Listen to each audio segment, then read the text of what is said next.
Welcome back. Welcome back. Alrighty. Okay. Let's close. No stress. Go.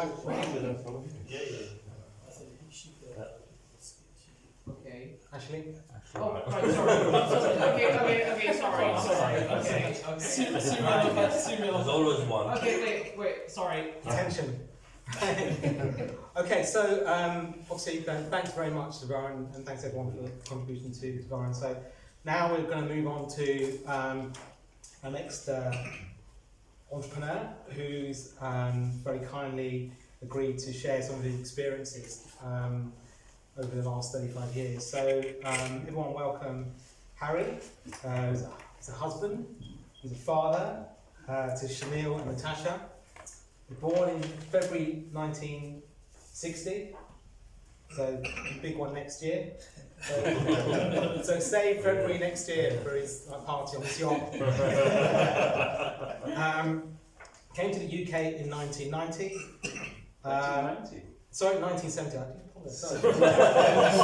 Just from the memory. 1972. Yeah. Okay, yeah, interesting. Good. And at the age of 18, was a supermarket store manager, and then was also a special constable police officer for 7 years, while also running your business. Yeah. And on another claim to fame, you started your own business at the age of 21, with your brother's sister, wife, as well joined the business. So, just really wanted to sort of, what we're going to do, again on the same theme as we had before, with past, present, future. It's really to sort of delve into Harry's past, so everyone understands where Harry's come from, what his challenges were when he first started his business, because obviously, we'll get to it, but Harry very successfully ran a business for 35 years and has, again, successfully exited, so we'll get to that. But just want to start off, Harry, by just a quick introduction to yourself. If you can just tell everyone a bit about yourself. Yeah, so my journey in business started when I left Polytechnic in those days. I did BA in accountancy, early age 22, 23. My intention was to become a certified accountant. But I thought I was at an age, at a junction where 23, I studied for 3 years, maybe 4 years if you fail some papers. So I just visioned myself that I'll be about 28, 29, and I probably won't have any experience of being an accountant. So then I thought, well, I need to reassess this, what path do I follow? But since young age, I was always interested in doing business. So, 23, I went to my brothers. I said, look, I don't want to study anymore. I think this is where I want to stop. I want to start my own business. But I have got zero money. So got all my brothers together, and I said, look, I found this warehouse in Hayes, 6,000 square foot. This kind of business would probably work wholesale. But the key factor there was I had zero finance. So I said to all my brothers, right, I'll start this business on my own with one staff. If the business works, you guys can join in as the business grows. If it doesn't work, I've lost 1 year's income. So I didn't draw any money out. Actually, for about 2 years, I didn't draw any funds out of the business. But the good thing is my brothers were prepared to finance the business on the promise that if it worked, they'll join. If it didn't work, the business was closed down and they've only lost their investment, where I've lost my time. So you didn't bootstrap it, you started off with some funding. You were very lucky to have it from Yeah, very lucky, yeah. So didn't go outside for funding, just from my family. Okay. Very good. Okay. So just tell me a bit about what the business was when you first started. So started with a 6,000 square foot empty warehouse. Initially we put greeting cards, stationery and toys. That was the model I based wholesaling on. So all of our businesses have been purely wholesale. So our target audience in those days were corner shops, greeting card shops, newsagents, retailer. So greeting cards, stationery, toys was on the market. Okay. So you started off from the age of 21, from nothing. So you've got a 6,000 square foot warehouse. You've got no money apart from the money from your brothers. It must have been pretty tough. I'm glad you recently got married around that time as well. Yeah, I got married later on in the year. The advantage was then it brought another labour in the business. Typical agents. Exactly. Of course. Very good. Yeah. You didn't marry her too well. Did you interview her? No.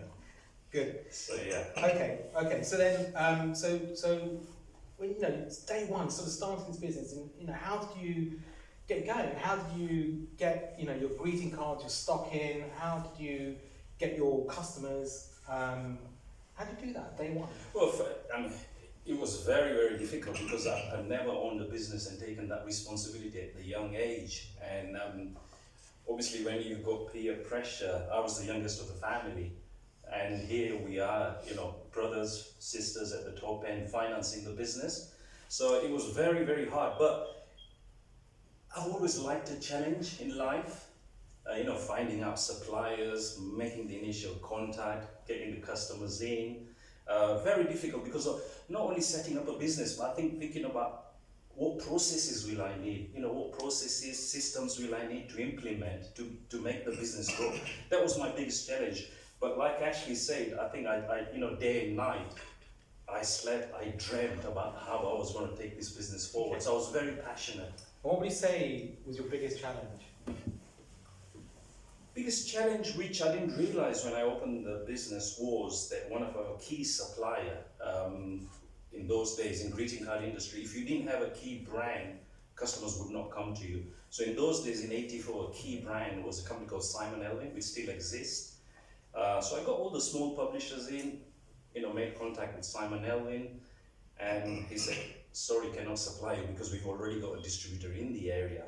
So that was a massive knock of confidence at that stage, thinking here we are, I've signed up a lease, I've signed up a business, but I haven't got a key supplier.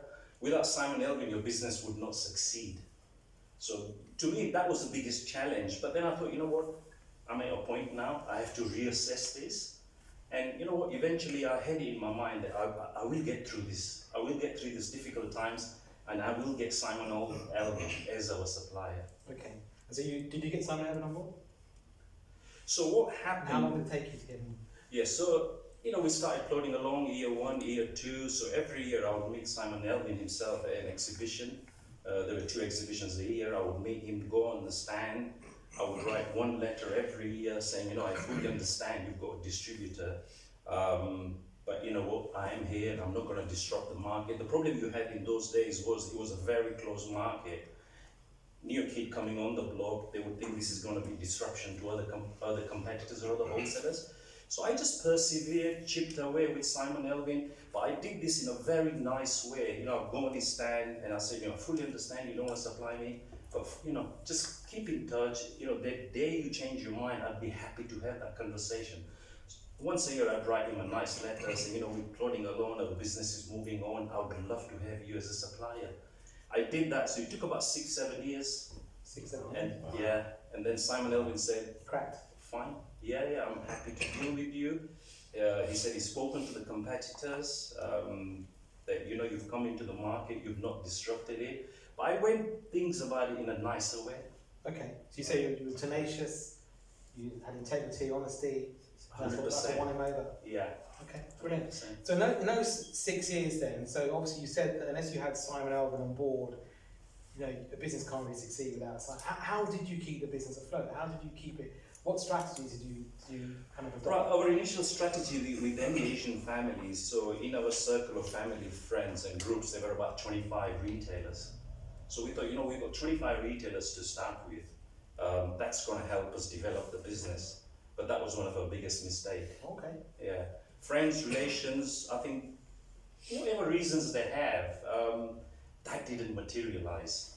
You'd often think, wouldn't you, that the first port of call is friends and family, to go to them. But it's interesting that it's not the same. It didn't work out. No, it didn't work out. And to be honest with you, it didn't dishearten me, but I think it just made me learn that sometimes when you have a business plan or a focus, you have to take that diversion. It may not happen to your plan. Not everything goes to a business plan.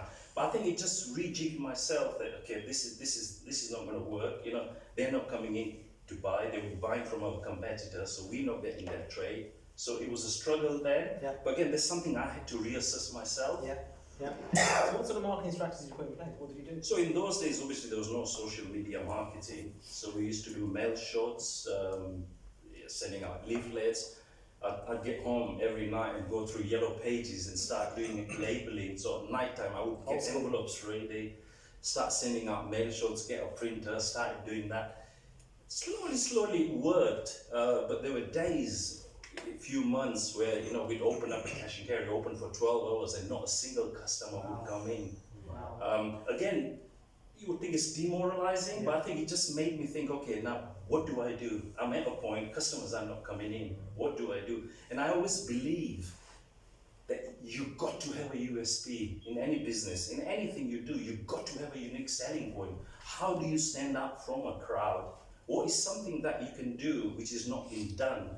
And my belief was never the price. We never discounted the market. So I came up with a strategy was that, okay, if a customer, this is what we did. What we did next just blew the industry because it made people started saying, who's this guy, who's this company? So what we did was, a lot of you may not have seen this before.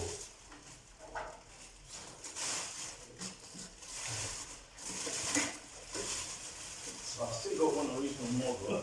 Oh my god, look at that! Got it from the museum. Wow. So that is a 12-inch black and white falling off. Yeah, Ferguson TV. Is that the aerial? That's the remote. Some of you younger ones, they was black and white. To move it. So I haven't got, Stands the remote, out. I haven't got the remote control with it. So in those days you don't get remote Had a remote controls. control? Yeah. So what we did, I thought, right, what do I do to get the market stimulating? So what we did, I got the press in, did mail shots, and I put a marketing thing that if in those days, if you spent, so don't forget we're a wholesaler, in those days, if you spent £1,000 in 6 months, so you could spend £50 now, £100 next time, whatever. If the total came to £1,000, you would get a free black and white TV. Now, if you look at it in terms of today, it would be if somebody spent maybe say £10,000, you'd give them a projector screen. That's the kind of thing. That was very big move. The press loved it. The publishers, the suppliers, they loved it. So this advert went out, spend £1,000 and you get a black and white. I had customers phoning up saying, you know, if I spend £2,000, can I get two? I said, spend, £5,000, you get 5 TVs. So the momentum suddenly started picking up. We got sort of known in the industry saying, who is this guy? You know, how can he afford to do that? That really just touched the nerves of the customers. Come 6 months, we just started getting customers very quickly. So that just showed me that, you know, what your target audience is, how can you touch their minds to get them in? It wasn't the price at all of what we did, but this kind of free thing just initiated. So then our business started rolling. Then I started feeling, well, okay, we're onto something here. Yeah. To put yourself in the customer's shoes. Yeah, 100%. Yeah. So that's a really good lesson there to learn. I mean, you know, there's all sorts of marketing strategies in today's market, particularly with social media, but sometimes just going back to grassroots and some of the old school marketing methodologies still to this day work. They really do. Okay, so that went on. So you're riding the storm for you know, making hay for a number of years. What else did you do to to bring in revenues as well? Okay, again, so business then after 6 months it got to a level, started getting repeat orders, repeat customers coming in a cash and carry. That was good, but I could see a sort of plateau forming. And then I saw, in those days, obviously, there was an online selling. So again, the question was, how do I get customers through the doors? How do I get customers through the door? We were based in Hayes, Middlesex, so surrounded by a lot of shops, a lot of corner shops. Then we brought in a loss leader. We brought in a section of confectionery. So, you know, your Mars, Nestle, Roundtree, brought them all in, again, negotiated with them, used that as a loss leader. Again, that took us to the next platform, next step up when customers started coming in. Again, I used that category to cut price, but not my core category. So that brought in the traffic, brought in the value, and it also upsell the rest of the products. So now the market really started developing for us in the direction. Perfect, brilliant. Okay, so you know, you're carrying on the business, doing great. let's fast forward now to 2007. So tell us about what happened in 2007 and Okay, why it happened. Yeah, 2007. Okay, before that happened, we were in a 6,000 square foot warehouse. Then we acquired another 24,000 square foot warehouse. Then we acquired another 10,000. So we were now distributing for about 50,000 square foot warehouse. Staff grew, so we employed about 30 staff, 5 brothers, my sister, my wife, my 2 babies came in. The business started really flourishing, and we sort of became industry leaders in what we did. Everything we did was totally different from what everybody else did. And business started moving fast. We had no issue with customers. In fact, on Sunday was a key selling day for us. We would not cope with the amount of customers we would have. So the car park would be 40 vans, cars, 3 checkouts, queue of customers happening. And then I decided at that stage, this will probably not carry on what's happening with the retailer. So I sat with my brothers. I said, look, we need to do something. My brothers on the board, they all rejected. They said, no, we cannot do something because we can only just about cope what we're doing now. You know, how are you going to set up another business? How are we going to deal with it? I said, you know, you're looking at today, I'm looking at 5 years ahead. What is going to happen to the future when there is no queues, when the car park is empty? So I battled it out, I persevered, and then I looked at the market. I thought, right, with our expertise of distribution, what is missing in the retail? What is something that I can bring which nobody's done before? And one quite important point here is never look at your competitors. Never ever look at what your competitors are doing, because if you look at what your competitors are, you are here, your competitors are there, you will see up to there, that's your standard. I always believe, take the competitors out, that's your standard. So I thought, how can I disrupt the market? What can I do that is something totally unique? So I went to Sports Direct, JD Sports, I looked at the merchandise they had, and I looked at football souvenirs there, but I never saw football souvenirs in the retail or online. So I thought, how come is nobody offering this? You know, Man United, Barcelona, Real Madrid, how come those products are not available to everybody else apart from Sports Direct? Anyway, I went to Sports Direct, I bought about £1,000 worth of gear, I kitted a showroom out, looked at all the suppliers, and I started calling in all the suppliers.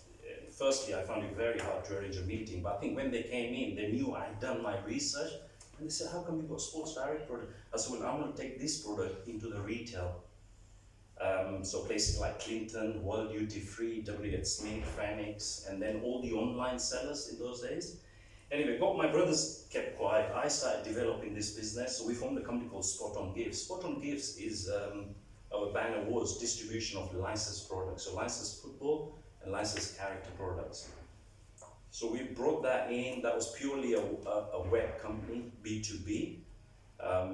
So I started marketing the company, put an exhibition stand at NEC, and I got David Beckham lookalike on the stand. I did an advertise saying, you know, come to our stand, David Beckham, in a small print, lookalike. So the Sunday when the stand opened up, we opened the stand and David Beckham's there with a queue of people coming in. They thought it was David Beckham they were meeting, but it was David Beckham lookalike. But that worked a storm. That really worked a storm. The press were there, so we got media coverage from the trade press. And then clubs like Manchester United, Liverpool, they started contacting the licensing. They said, what's this Spot On Gifts? You know, David Beckham there, blah, blah. But anyway, that was my marketing strategy. So got Spot On Gifts launched in 2007, distributing global brands. Clubs started contacting me saying, you know, what's your plan? What are you doing? I said, well, what I'm doing is I'm going to take the fake products out. I want to distribute your licensed products globally.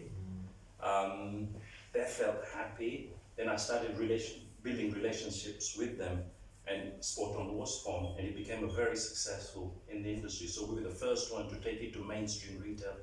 Phenomenal. So you're clearly a very, very strong marketeer. And the reason, again, just to bring that Spot On was to foresee this, we had to de-risk our business. Yeah. So it's to look forward. It's not what you're doing now, it's what will you be doing in 5 years, 10 years. Exactly, it's having vision for the future. Yeah, definitely. Okay, so in addition to Spot On, what else did you launch? So you mentioned, well, you've had 3 businesses. What was your third? Okay, so we got Abbey Cards, which is our main cash and carry business. Spot On, B2B, licensed products only. Again, I saw a plateau happening. Unless we went to B2C, we didn't want to do B2C. Our focus was purely B2B. Then in 2016, I formed another company called PartyWholesalers.net. Again, B2B. Spot On being successful, so I approached all the party suppliers. They supported me with revenue and helping me launch this business because they knew what I'd already done previously was successful. So we launched a party website. Again, that became a global distribution like Spot On. So 2016, we launched PartyWholesalers.net. Excellent. Okay. So fast forward a little bit now to December 2017. So unfortunately, your health took a slight. Yeah, 2017, I had an operation. I was out of business for 3 months. Came to a stage as family because I'm the youngest and I had a health scare. My brothers also at the same time had a health scare, so 4 of us had a health scare. So came to a junction after 3 months out of work. Came to a junction in my mind and I'm thinking, well, how much more can I give this business? How much, thinking ahead, 5 years, 3 years, what is my mental capability? And everybody does have a mental capability. And I thought, you know what? I can't see myself actively effective. I like to do things where I'm going to be on top of my game. If I'm not going to be on top of my game, I want to withdraw. So, sat down with my family and said, look, we're at a stage, maximum output is probably 5 years of business running at this level. And by that time, we had 40 staff, the business was big, and I thought, you know what, this is a big animal. In years to come, will we be able to handle this? So we decided as a family that now I think it's a good time to look at exit. Okay. So you made that decision. Yeah. So you came back to work in February 2018. That's right. So never done an exit before. Never done an exit. Just talk us through the exit. I mean, what were the challenges? What did you learn from it all? I think when you have an exit, if you're working for corporate, it's different. But I think when you have a family exit, it's very, very difficult. It's very difficult in the sense that it's your blood. You've been 24/7 in that business. Are you able to let go? Are you able to let go of those brands which you have created? Very hard. Some days you think, I want to sell. Some days you think, I just want to hang on. You start thinking those kind of stuff.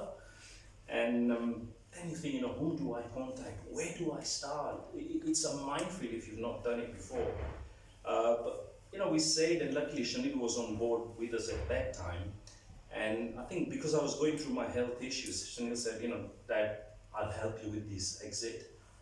And luckily with his contacts, with his networking, he managed to find a couple of clients who were potentially interested in buying a business. Don't forget, it was a big business. If it was a smaller business, I think you can, and because we had 3 companies, if we were able to chop those 3 companies and sell in part, it would have probably been easier, but this was a big animal to sell. But fortunately, Shanil managed, through his networking, to find a potential client.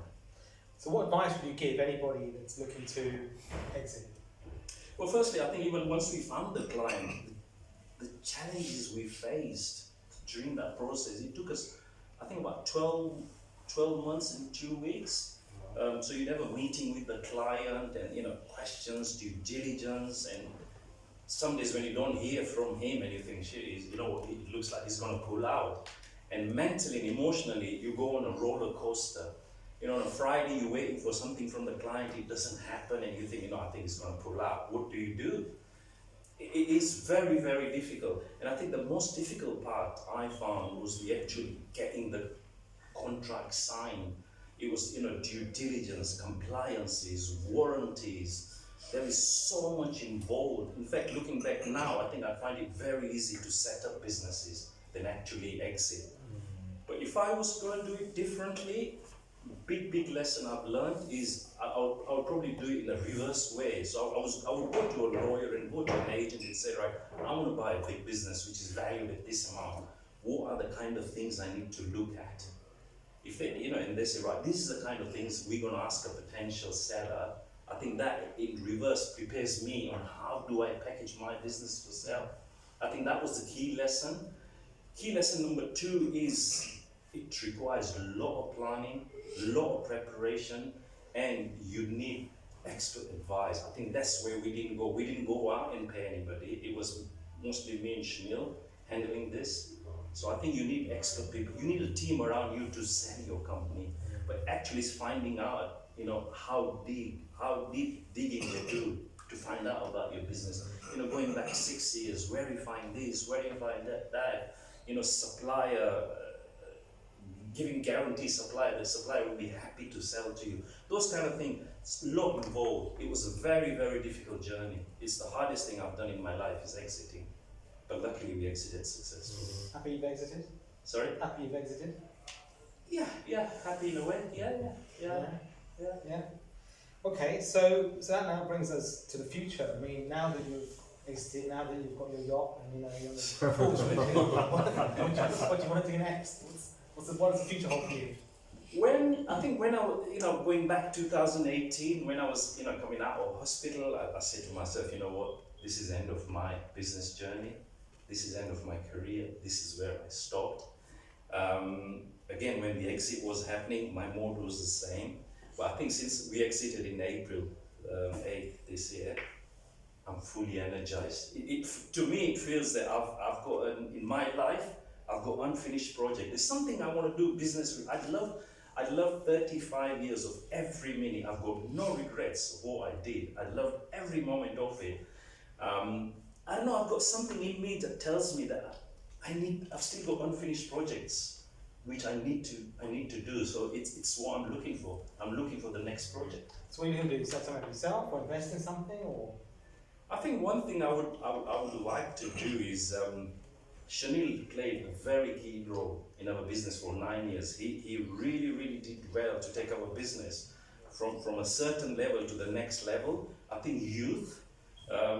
If it wasn't for Shanil, I don't think so. Our business would have gone to that level and exited successfully. So Shanil has been part of my legacy. So I've got a thing now that I've seen Shanil just finishing next week. What I would love to achieve is me being part of Shanil's legacy. That's very nice. If Shanil does something, I want to leave a little mark that, behind the scene, I did, not to advertise, but just behind the scene that I was involved in that process because he's been involved in my process. So I think that's kind of thing in my heart says, I'd love to see that. Great, that's awesome. Brilliant. Okay. Does anyone have any questions? Does anyone want to ask Harry anything? His business, about the past? Any questions at all? No? So for me it was, and it's, in business, what is it? You have those dips when nothing is going your way. You feel like sales is not going, nothing is going well. You've planned it all, everything is going down. How do you get yourself out of it usually? Show determination, belief from your heart and mind that you can win every challenge. And I think we're fortunate in this country. Nothing is not achievable. I think if you have a belief and focus, self-motivated, that you're on a journey and you want to complete this, I think if you believe in yourself, nothing is not achievable. It's got to be from your heart and mind. You've got to be dedicated. Like you said earlier, 24/7. If you believe in yourself, you can achieve anything. It's good advice. It's good advice. Okay, so when things are not going your way, naturally you feel frustrated. How do you cope with that? I think as in life, as in business, as you grow, you mold yourself to deal with the pressure. You grow with it. I think your immune system goes, every time you take that step, your immune system goes up. Mm-hmm. Something you mentioned that the business that you tried to get into, it took like 6 or 7 years to get that contact. Yeah. What's interesting, it's something that in my business as well, that it took about 5-6 years to get in touch with someone, as in you met them, you keep going. And I look at it this way, that if you get rejected, okay, first time, or second time, or third time, it's not meant to be at that time. Okay, something better is meant for you. That's why it's not coming into your, that's why you're not supposed to have that at that time.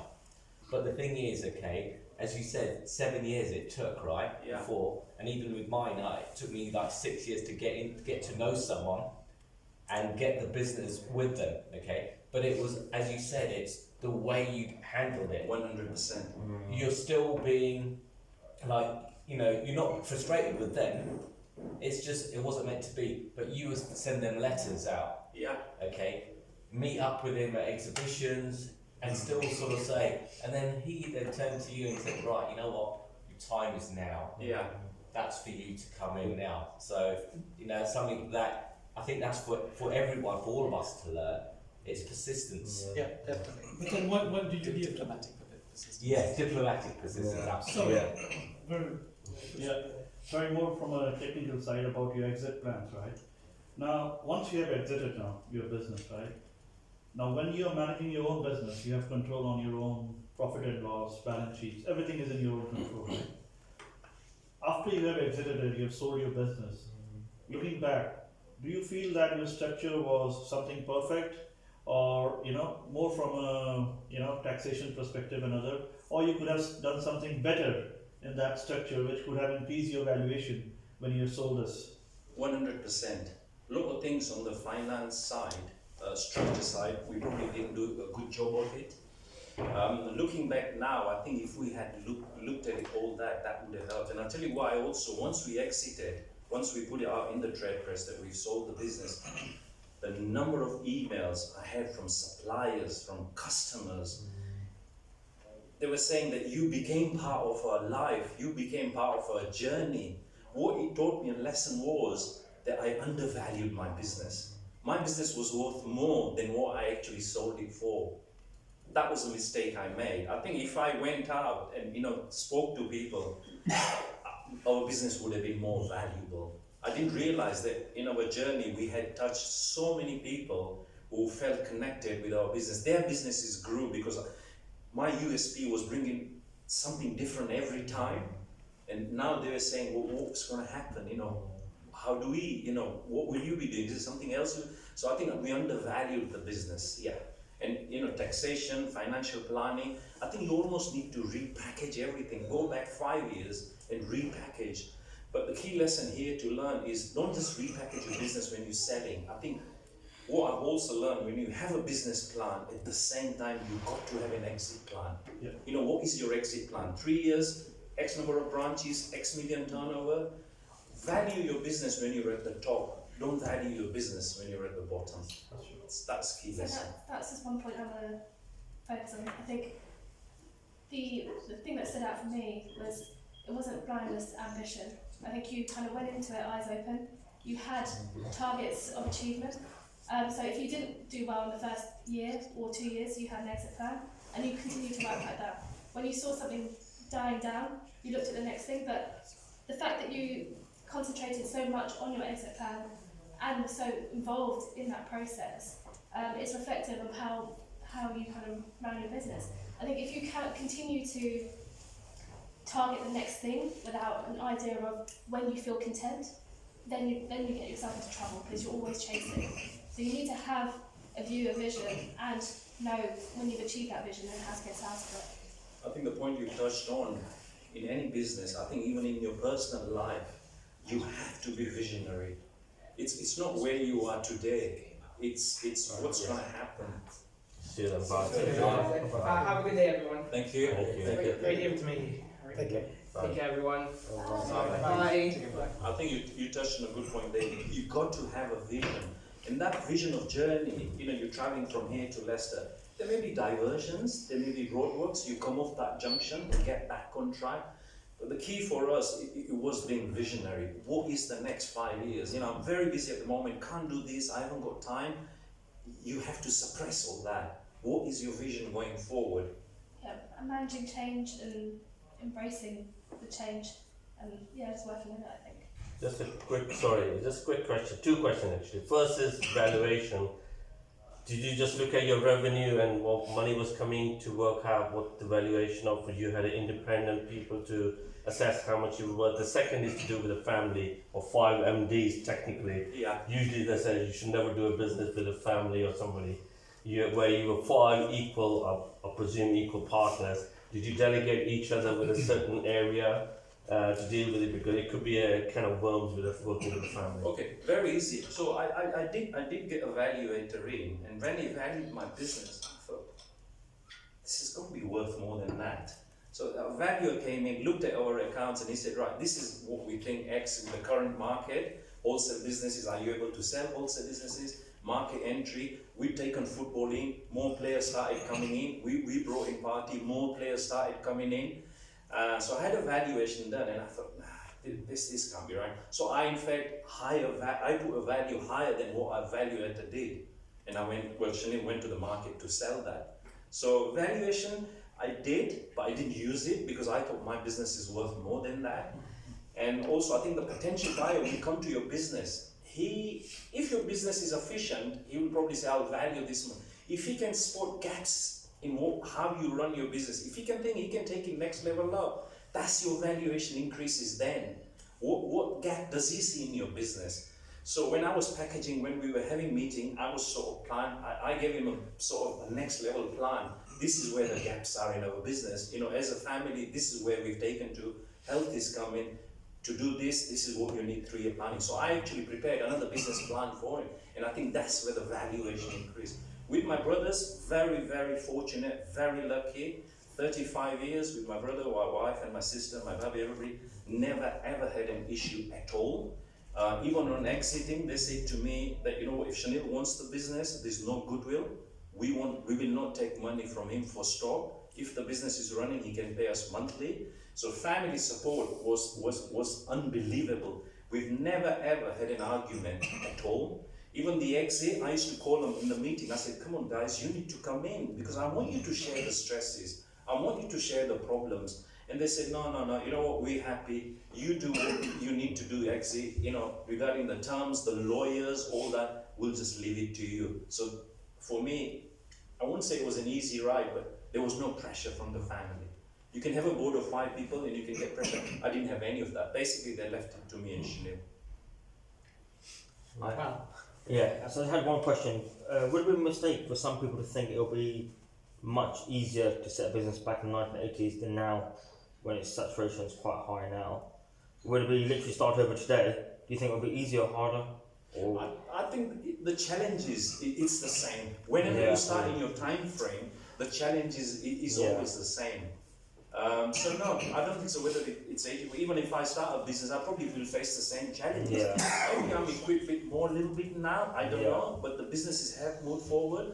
Business is always dynamic.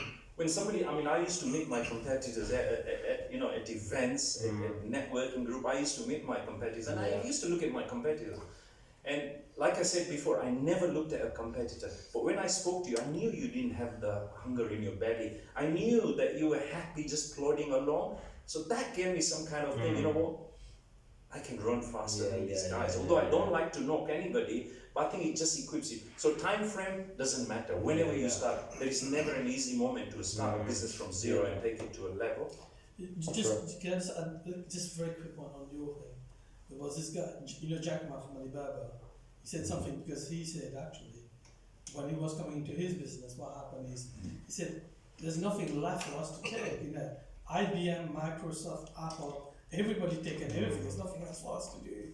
He said he went against that way. So he says, although the market looks very competitive, there's always something to do. So discussion. When it comes to an exit, obviously with valuations, contracts, X, Y, and Z, you can have people to manage all of that. How did you manage your staff's emotions and their feeling of you leaving the business and where they saw their future? Because I think that is quite hard to manage and you can't outsource that. It's got to be in-house. So how did you manage that? Very, very, very good question. Because part of the stress in exiting was the staff. So some of the staff had been with us for 20, I would say an average staff was with us for about 18 to 20 years. And so that actually was more worrying than actually selling the business is how do you manage the staff? What are they going to say? Is there any gaps you've left where they can take you to courts? That was my biggest worry. To overcome that, what I did, I employed the top lawyers in the business. So before I sold, I said, first thing I need to do, how do I handle my staff? So I've got 35 staff, average they've been with us for 18, 20 years. What would the liability be if something is not done properly? And even the lawyers assured me, they gave me a template, you follow TUPE this way, this way, this way. It was stressing me out for days and days. Before I could actually sit down and have a meeting with 35 staff, I used to keep putting it off. No, not today, we'll do it tomorrow. Not tomorrow, we'll do it the day after. Got all the staff together, explained, and it was total room silence. Total room silence. A couple of them started tears, saying, you know, you've been part of a family. They brought up issue that we should have consulted the staff before we sell the business, should have told them first, until it got to a sign where we're signing off, got all those sort of stuff, and then obviously if the staff don't move, then, you know, what do we do? But luckily, one thing which was really good in our contract was that, our employment contract was that we can relocate within 10 miles, and the staff have to go. If they don't go, we're not liable. So luckily the buyer Chanel found was 7.5 miles. Yeah. So my redundancy, I worked out redundancy was about £200,000. So that, but yeah, staff, then they started causing a lot of issues, saying we're gonna go here, we're gonna go there, this is not right. You know, Chanel knew that you were selling the business, he's an employee, how come we didn't know? And I said, come on, this was a family business, I had to discuss with Chanel. And they said, we're going to take this up because it's unfair advantage to your family.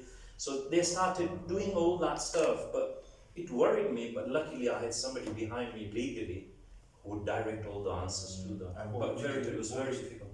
What would you do differently, knowing that what you've got now? So you had another business to exit. What's the big lessons that you've learned, and what would you avoid? Again, planning. Again, looking how do you sell your business is actually getting legal advice. Like I said, reverse the process. You come buying a business, what are the checklists I should be looking for? So prepare your business according to that checklist. And would you tell your staff beforehand, like they No. suggested, or carry on the way you did? No, you can't. I mean, that's something. Look, I don't know whether in the corporate world you probably see you've gone to work one day and say we've been taken over by so and so yesterday. That's dangerous because Yeah. they can cause a lot of trouble before. Yeah, it could It's always rock kept the quiet, boat. confidential. We We just say them the next day, you've been sold out. Can we say one last question?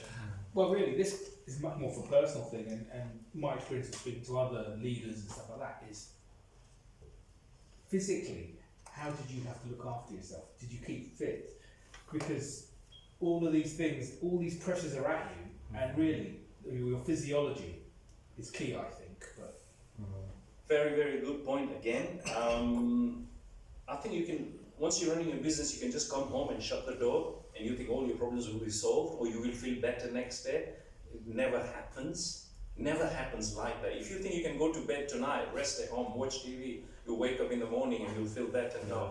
I spent a lot of my time gymming, long distance cycling, boot camp. So I did a lot of physical activities to release that pressure off. And I think also meeting people like, I met Sunny at the gym, meeting people like him, other people, friends you made, I think you release yourself from it. Sometimes like anything, I think when you're going on holiday, as soon as you get to the airport, you feel better. So I think it's change of environment, I had to do that. A lot of physical activities. You had a holiday as well after, didn't you? Sorry? You had a holiday after. Yeah. First time in 35 years. you Yeah. Well, first time we went away after selling the business to Italy, and Chanel pointed out this is the first holiday in his life where I've been away and I didn't have to think, what do I do when I go back? What's happening at the HQ? This was one of my best, although it was just 5 days, this was the first time when I felt a lot of pressures come off and I can enjoy the holiday. Fantastic. Okay, so look, let's go wrap this up, but it's a real bit of fun now. Some quick fire questions. Ready? Yeah. Okay, so favourite film? He hasn't had a Quick chance. fire questions. The Great Escape by Great Steve Escape. McQueen. Okay. Cycling or running? Running at the moment. Favourite food? Go and fish curry. Okay. From where? That was Sunny's last treat. He bought me a go and fish curry. Favourite country? Portugal. Okay. Do you want to visit there again? Yeah. Yeah. 100%. Okay. Yeah. Pescatarian or vegetarian? Pescatarian. Box set or good book? Good book. Favourite genre of music? Bollywood 80s. Okay, so next question. You'll probably answer. Bollywood or Hollywood? Bollywood. Okay. 3 people you'd invite round for an intimate dinner.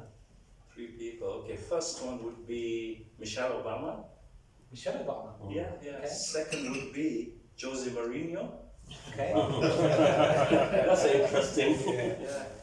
Third one, actually, you know what? It'd be total stranger, because I think in life you can learn from anybody at any level of life. So I think for me, it'd be learning to meet a total stranger and have that. Okay, very good. Dogs or foxes? Dogs. So, if anyone doesn't know this, okay, he's petrified of foxes.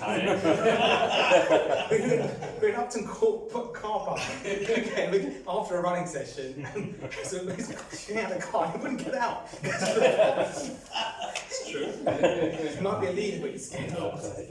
Okay, everyone can listen to him. Big round of applause. Brilliant. Okay, thanks very much. Can we give a big clap to Sunny? Yeah.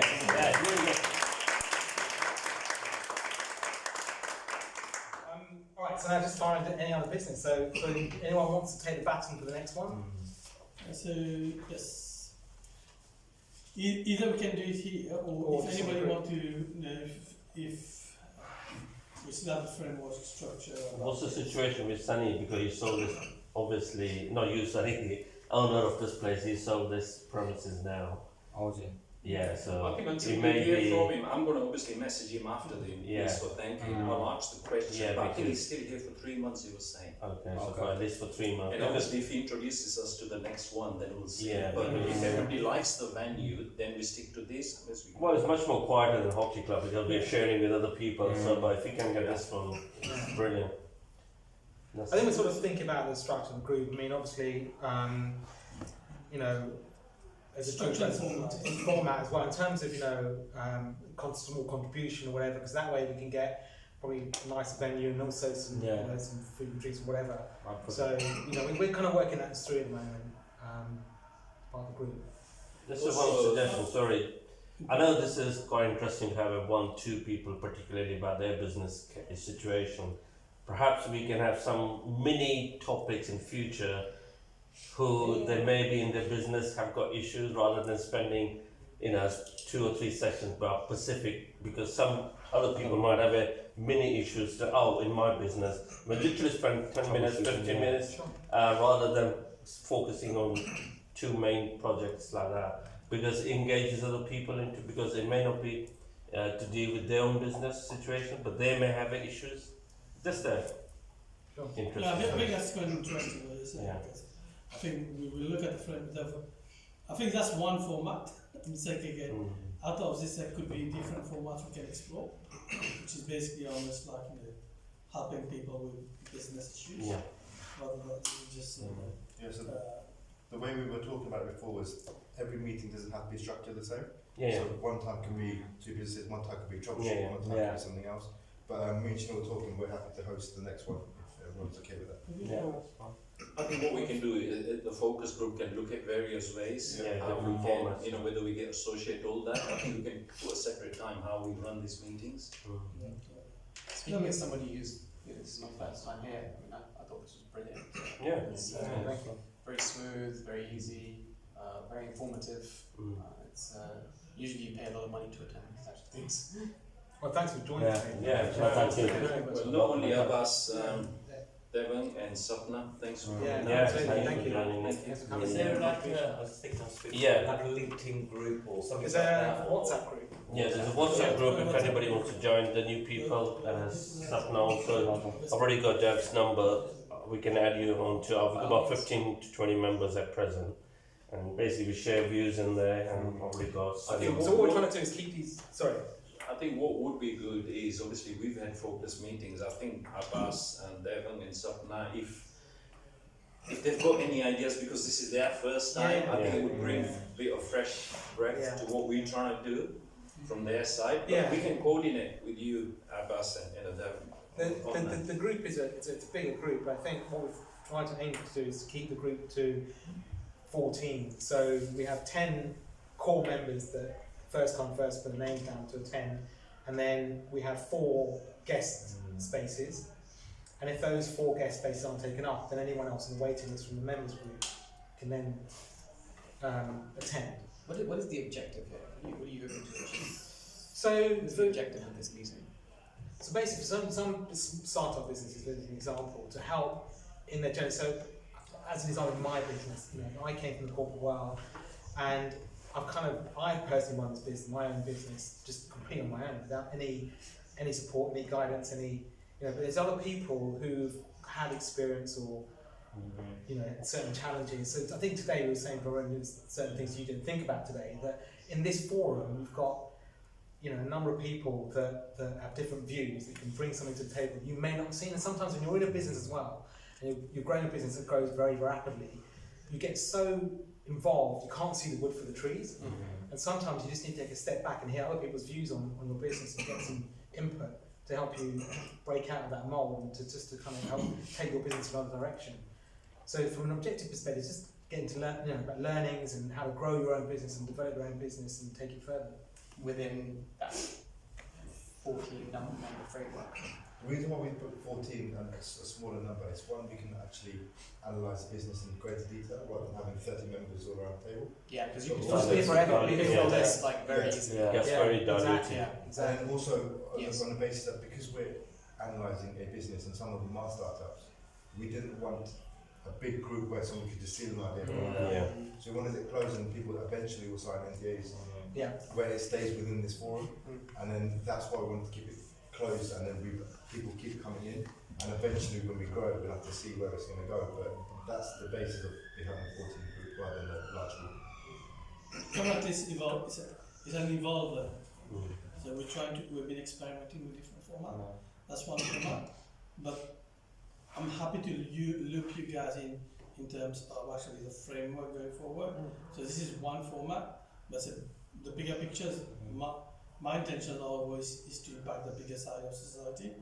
But then that'll be different, an open forum, which will be structured very differently, where we won't look at sensitivity business issues. We'll look at bringing general people, like even from education to people finishing the A-level or graduates, bring them in. That'll be open to a wider group. So, but we're still exploring this exploration process. So each time we bring a new format, we see what is working, what's not working. Like in the first couple of sessions, it was very getting people to the area. Now it's more professionalizing one format. We think that format is working. If something is not working, you have to let us know, and then we can actually the idea is to make it better. So yeah, there's basically 2 groups running simultaneously. So one is the large group, where it's general help or finding about industries and networking, and then there's this one which is like a focus group, where it's more intimate, diving into the business. So then we could do like 1 month is the big group, then the next month is a small group, however it may be, but we want to run both simultaneously, sort of thing. And to network as well. Yeah. Sort of, Yeah. Collaboration as well. Yeah, so it doesn't stop anybody directly linking with each other. If you're thinking that this person's more, so everybody, as I said, I've been in like property business for a while. If somebody wants to know, or Nav has been there for the last 4 or 5 years. So we can tap into each other's skills basically. As I said, we've got a very rich, network of people here, knowledge. We shouldn't really waste it. It's amazing within our close working environment, living environment. Without paying any money for 2 hours, 3 hours, we're learning so much skills. And so you never stop learning. I say I'm nearly 60, but I'm always learning new skills and from everybody else. So this is brilliant. Group shot before we go? Yes. I think So- that's a good idea. So I can set up a time on this. You don't know, add something to the group before you get mobile. I did say before you got a new one in October. Yeah? I'm in my session in October, so. Sonny, one question. Do you actually share the video or that? I don't know. What's the It's the first time we're doing it. Oh, so. Well,